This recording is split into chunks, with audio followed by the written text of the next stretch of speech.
unfortunately, we arrived in the middle of the monsoon season, a place called Bampong, and the camp we were delegated to was already underwater, but we had to make do the best we could.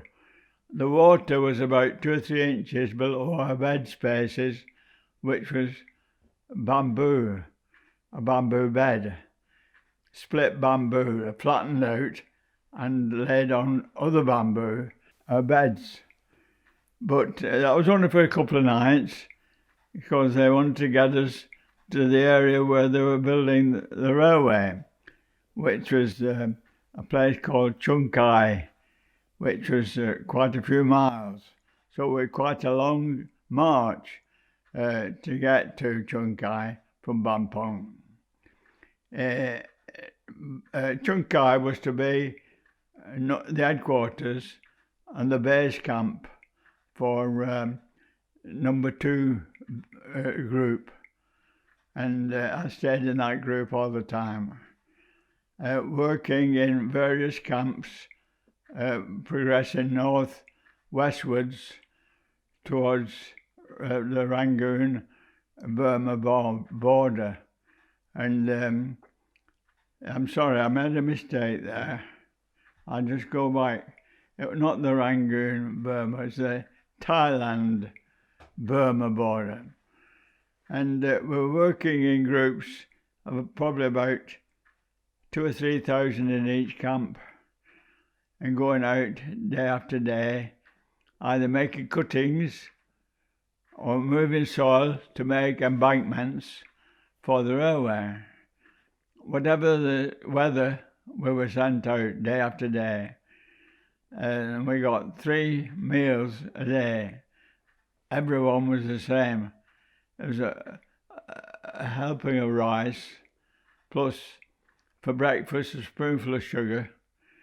The midday meal was brought out to us by camp orderlies in containers and given to us on the spot. Of course, the rice was cold by the time it got to us, and we had to have about 20 minutes break to eat it, and then continue with the work of building small bridges as well as cuttings and things like that. And then in the evening we returned to our base camp at wherever we were, which was, all of them were built on the River Kwai. And the River Kwai became our water supply, our bathing water, and the cookhouse water. And you can understand that in the monsoon season, it got churned up into a muddy sort of appearance, and we had to drink that. But after it had been boiled, not once, not twice, not 3 times, not 4 times, and then you finish that, you boiled it once again for good luck, because that was the start of illnesses like dysentery, and also other illnesses that you got out there was malaria, of course, which I had 32 times in various stages and various degrees of strength. But I got through those. But I had dysentery, and I was in a constant state of dysentery really all the time.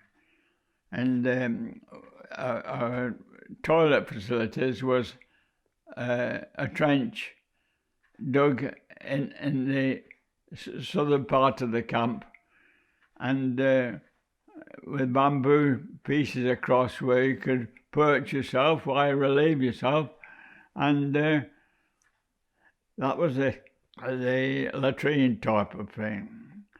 And so then when you finished that camp, you would leapfrog. If there was one bit higher up the railway, you walked through that. If there were 2, you walked through them until you became the first camp of the next stretch. And I was in about 6 or 7 camps all the time, because we built the railway in 12 months' time, and through places like Whampoa Viaduct. That's still standing, by the way. The bridge was built out of just tree trunks, which we sawed down in the jungle as near as we could to the bridge site, and then they were dragged into the campsite by elephants, worked by Thai mahouts. They were as bad as they were predicted, or depicted, I should say, in these films. And for nothing, in the mornings, if they weren't getting away from the camp quick enough, as soon as daylight was coming, you got a slap across the face and you couldn't retaliate. Or the rifles into your legs and things like that. And if there were any tools missing at the end of the day, we're all more or less condemned for it. And give us a good slapping, or a bash with a bamboo pole, or a meter stick, as we knew it. Because when we was working on the building embankments or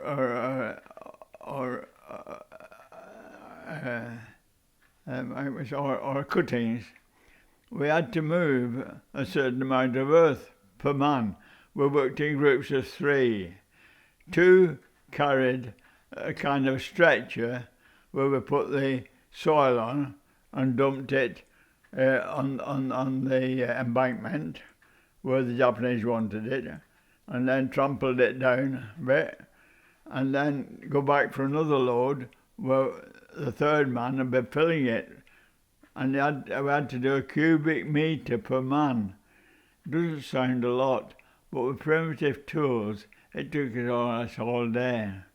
And there was no allowance made for easy work or hard work. You had to finish it. And mind you, some of the stronger lads could do that job easily. And it meant that they upped the demands to 1.5 cubic meters, and they had what they call a meter stick to measure the hole, because we more or less made it precisely 3 cubic meters on the first day, and then we got by. We didn't give them anything for nothing. Yes, it was a hard struggle. It was.